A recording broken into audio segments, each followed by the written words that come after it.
Je vous propose une méditation d'un passage de l'Évangile de Matthieu au chapitre 25, versets 31 à 46. Quand le Fils de l'homme viendra dans sa gloire, escorté de tous les anges, alors il prendra place sur son trône de gloire. Devant lui seront rassemblées toutes les nations, et il séparera les gens les uns des autres, tout comme le berger sépare les brebis des boucs. Il placera les brebis à sa droite et les boucs à sa gauche. Alors le roi dira à ceux de droite, « Venez, les bénis de mon Père, recevez en héritage le royaume qui vous a été préparé depuis la fondation du monde. Car j'ai eu faim, et vous m'avez donné à manger. J'ai eu soif, et vous m'avez donné à boire. J'étais un étranger et vous m'avez accueilli, nu et vous m'avez vêtu, malade et vous m'avez visité, prisonnier et vous êtes venu me voir. » Alors les justes lui répondront, « Seigneur, quand nous est-il arrivé de te voir affamé et de te nourrir, assoiffé et de te désaltérer, étranger et de t'accueillir, nu et de te vêtir, malade ou prisonnier et de venir te voir ?» Et leur roi leur fera cette réponse. « En vérité, je vous le dis, dans la mesure où vous l'avez fait à l'un de ces plus petits de mes frères, c'est à moi que vous l'avez fait. » Alors il dira encore à ceux de gauche, « Allez loin de moi, maudits, dans le feu éternel qui a été préparé pour le diable et ses anges. Car j'ai eu faim, et vous ne m'avez pas donné à manger. J'ai eu soif, et vous ne m'avez pas donné à boire. J'étais un étranger et vous ne m'avez pas accueilli, nu et vous ne m'avez pas vêtu, malade et prisonnier et vous ne m'avez pas visité. » Alors ceux-ci lui demanderont à leur tour, « Seigneur, quand nous est-il arrivé de te voir affamé, malade ou prisonnier, et de ne point te secourir ?» Alors il leur répondra, « En vérité, je vous le dis, dans la mesure où vous ne l'avez pas fait à l'un de ces plus petits, à moi non plus, vous ne l'avez pas fait. » Et ils s'en iront, ceux-ci à une peine éternelle, et les justes à une vie éternelle. Ma Bible intitule ce passage « Le jugement dernier ». En effet, Jésus y annonce son retour, et il nous dit que lorsqu'il reviendra, il séparera les hommes les uns des autres. Il fera le tri. Il nous l'a dit déjà en Matthieu 13, versets 24 à 30, dans la parabole du bon grain et de l'ivraie. Il nous dit « Laissez croître l'un et l'autre jusqu'à la moisson, et à l'époque de la moisson, je dirai au moissonneur, arrachez d'abord l'ivraie et liez-la en gerbe pour la brûler, mais amassez le blé dans mon grenier. » Dans la parabole du bon grain et de l'ivraie, Jésus présente son retour comme le temps de la moisson, le moment où l'on vient récolter, le produit de ce que l'on a semé dans son champ. Et cette parabole du bon grain et de l'ivraie nous présente un Dieu qui patiente, qui laisse pousser ensemble l'ivraie, c'est-à-dire la mauvaise herbe, et le bon grain. Parce que vouloir se débarrasser de l'ivraie, alors même que tous les épis de blé ne sont pas poussés, mettrait en danger une partie de ce bon grain que l'on a semé. On risquerait d'en arracher par erreur. Il y a toujours un risque de confusion, mais au temps de la moisson, il est facile, lorsque l'on a tout coupé, de faire la différence entre les deux espèces. On peut alors se débarrasser du mauvais pour conserver ce qui est bon. Mais même si Dieu est patient, si Dieu patiente parce qu'il aime tous les hommes et ne veut en perdre aucun, Jésus insiste sur le fait que ce jugement viendra, que son retour arrivera et que ce moment où le tri devra se faire, on ne pourra pas y échapper. Il dit aussi que toutes les nations seront rassemblées devant lui à ce moment-là. Cela signifie bien que son message, bien qu'il soit donné à ses frères juifs, est universel. Même si à ce moment-là, il ne s'adresse qu'à des juifs, des gens de son peuple. Il explique que ce tri se fera sur la base du commandement de l'amour. Ce commandement qu'il énonce ainsi, « Tu aimeras ton prochain comme toi-même. J'ai eu faim, vous m'avez donné à manger, j'étais nu, vous m'avez habillé, j'étais un étranger, vous m'avez accueilli, etc. » Cet amour du prochain qui fait qu'on se met à son service, qui fait de nous des serviteurs. Parce que la foi seule, sans les œuvres, ne sauve pas. L'apôtre Jacques l'explique très bien dans sa lettre au chapitre 2, et il insiste à ce sujet. C'est Jacques 2, verset 17. « Il en est ainsi de la foi. Si elle n'a pas les œuvres, elle est morte en elle-même. » Et puis un peu plus loin, « Tu crois qu'il y a un seul Dieu? Tu fais bien. Les démons le croient aussi. Et ils tremblent. La foi sans les œuvres est inutile. L'homme, comme Abraham, lorsqu'il offrit son fils Isaac sur l'autel, est justifié par les œuvres et non par la foi seulement. Ceux qui hériteront du royaume sont donc ceux et celles dont la foi aura été fertile en bonnes œuvres. Jésus emploie une comparaison qu'il emploie très souvent. Il se définit lui-même comme le berger qui sépare dans son troupeau les brebis des boucs. Les brebis, ce sont les bénis du Père, ceux qui ont accompli sa volonté. Pourquoi les brebis? Parce que ce sont des animaux d'une grande douceur, incapables de violence, d'agressivité, plutôt d'ailleurs des animaux assez peureux. Et ce sont surtout les brebis, celles qui vont mettre au monde les agneaux que l'on va manger pour la Pâque, que l'on va porter pour les sacrifices au temple, et produire le lait utile à l'homme pour se nourrir. Donc les brebis du Seigneur, ce seront les personnes qui se seront appliquées à transmettre la vie donnée par Dieu. Les maudits dont parle Jésus sont ceux dont la foi reste stérile, parce que totalement inactive.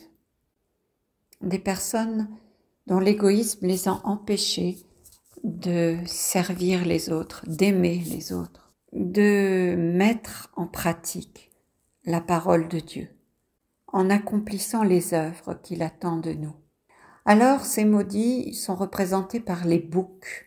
Et je ne sais pas si vous avez déjà eu l'occasion de côtoyer des boucs, mais ça sent très mauvais. Par nature, ils sentent mauvais. Ce sont des animaux qui sont belliqueux, plutôt têtus, voraces. Et bien souvent, on compare le diable à un bouc. On utilise cette image du bouc pour parler du diable et on le trouve ainsi représenté dans l'imagerie du Moyen-Âge. Le bouc représente Belzébuth, il représente aussi la luxure. Donc le fait d'être totalement soumis à ses désirs, à ses perversions. Alors si nous voulons être de ces brebis, ces bénis du Seigneur, nous devons répondre, nous dit-il, aux besoins de notre prochain. Ne pas rester insensible à la détresse d'autrui et agir en pourvoyant dans la mesure de nos capacités. Comme Jésus nous l'a expliqué dans la parabole des talents. Chacun avec les dons que Dieu lui a donnés, les capacités, la mesure que Dieu a prévue pour lui ou pour elle. Chacune comme nous le pouvons, mais toujours à l'exemple du Christ, qui le premier nous a montré ce commandement de l'amour. Les bénis du Père de la parabole ont vécu l'esprit de service, mus par un cœur compatissant comme celui du Christ, de sorte que ils ne pensaient même pas agir pour Jésus. C'était quelque chose de naturel pour eux que de s'occuper de leur prochain. Ils agissent avec désintéressement, c'est-à-dire qu'ils n'attendent rien en retour. Ce sont des pauvres de cœur. Et Jean nous dit dans sa première lettre, chapitre 4, verset 20, « Celui qui n'aime pas son frère qu'il voit, comment peut-il aimer Dieu qu'il ne voit pas ?» En effet, si nous aimons Dieu vraiment, nous sommes conscients que tout ce que nous sommes, avec nos talents, nos dons, nos capacités, tout ce que nous possédons, tout ce que nous avons, nous le devons à Dieu. C'est ce que dit Paul dans sa lettre aux Éphésiens, chapitre 2, verset 10, « Ce que nous sommes, nous le devons à Dieu, car par notre union avec le Christ Jésus, Dieu nous a créés pour une vie riche d'œuvres bonnes qu'il a préparées à l'avance, afin que nous les accomplissions. » Donc Paul le dit bien, nous sommes créés par Dieu en vue d'une vie riche d'œuvres bonnes. Il nous a créés à son image. Et Dieu est bon. Donc il nous a créés pour vivre de sa vie, pour, comme lui, donner la vie. Notre vie a un sens, elle a une finalité. Ce n'est pas juste une succession d'expériences comme le New Age veut nous le faire croire, le nouvel âge. Non, ce n'est pas juste des expériences, on n'est pas là sur la terre juste pour vivre des expériences, bonnes ou mauvaises. Et puis on verra bien ce que notre karma en dira après. Non, notre vie a un sens, elle a une finalité. Et nous sommes là pour une raison, pour vivre, faire l'expérience de la vie de Dieu. S'il y a une expérience que nous devons faire, c'est celle-là. Faire l'expérience de ce que c'est que d'aimer comme Dieu, faire l'expérience de l'amour. Voilà pourquoi nous sommes sur cette terre. Et parfois, Dieu peut choisir certaines personnes dans un but précis. Là encore, nous le voyons dans le livre des Actes au chapitre 13, verset 2, nous voyons que Dieu va mettre à part Saul et Barnabas pour l'évangélisation. Je lis. « Pendant qu'ils servaient le Seigneur dans leur ministère et qu'ils jeûnaient, le Saint-Esprit dit « Mettez-moi par Barnabas et Saul pour l'œuvre à laquelle je les ai appelés. » Et comment ont-ils pu savoir et entendre que Dieu les appelait? Eh bien, la parole nous dit qu'ils servaient le Seigneur dans leur ministère et ils jeûnaient. C'est pendant qu'ils faisaient cela, pendant qu'ils étaient dans cette activité de servir le Seigneur et qu'ils jeûnaient, c'est-à-dire qu'ils avaient cette faim de Dieu, faim de se mettre à son service, de connaître sa volonté, comment le servir. C'est grâce à cela qu'ils ont pu entendre, percevoir la volonté de Dieu sur leur vie. Ce que je comprends à la lecture de ce texte, c'est que tous les bénis du Père au retour du Christ ne seront pas tous de bons chrétiens, étiquetés bons chrétiens, baptisés. Parmi eux, très vraisemblablement, nous pourrons trouver des personnes comme ce bon samaritain de la parabole qu'on trouve en Luc 10, versets 25 à 37, que je vous invite à relire, et qui met en scène un prêtre, puis un lévite, puis un samaritain. Tous ces personnages vont passer à côté d'un homme qui a été blessé par des bandits et qui est là au bord du chemin. Les deux premiers, le prêtre et les lévites, passent leur chemin. Seul le samaritain, cet homme simple qui n'est même pas juif, étranger donc à la foi d'Israël, est saisi de compassion en le voyant. Et il fait tout ce qu'il faut pour le soigner, s'en occuper. C'est pourquoi certains seront surpris lorsque Dieu leur dira « Viens, reçois en héritage le royaume préparé depuis la fondation du monde. » Et puis il y a ceux qui s'étonneront en disant « Mais quand t'avons-nous vu nu et ne t'avons-nous pas vêtu, etc. » Ceux qui peut-être, bien que se disant chrétiens, n'ont jamais entretenu une relation avec Dieu, une relation suffisante en tout cas pour que leur conscience les pousse à agir pour le bien d'autrui.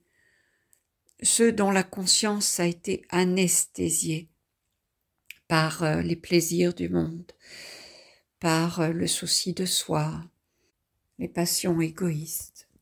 Au verset 40, Jésus dit « En vérité, je vous le dis, dans la mesure où vous l'avez fait à l'un de ces plus petits de mes frères, c'est à moi que vous l'avez fait. » Ces petits, Jésus les appelle ses frères, pour que nous comprenions que aimer les autres, c'est l'aimer lui, à travers tous ceux et celles que nous aimons, que nous servons. Car comme je l'ai dit tout à l'heure, en rappelant ce passage de la lettre aux Éphésiens, Dieu a un plan pour ce monde, il a un plan aussi pour notre vie. Il nous a créés pour une vie riche d'œuvres bonnes qu'il a préparées d'avance afin que nous les accomplissions. Et le prophète Ézéchiel, au chapitre 34, nous donne ce plan de Dieu pour le monde, pour ses créatures. Il nous a créés, appelés et mis à part, nous rappelle l'apôtre Paul, pour être dans le monde ceux qui œuvrent à ce plan, comme, nous dit Ézéchiel, un berger veille sur les brebis de son troupeau. Il nous dit « J'irai les délivrer. Je les ferai paître et reposer. Je chercherai la brebis perdue et la ramènerai. Je panserai celle qui est blessée. Je rendrai des forces à celle qui est malade. Je garderai celle qui est grasse et vigoureuse. » Dieu compte sur nous pour établir son royaume. Merci pour votre écoute. Que Dieu vous bénisse.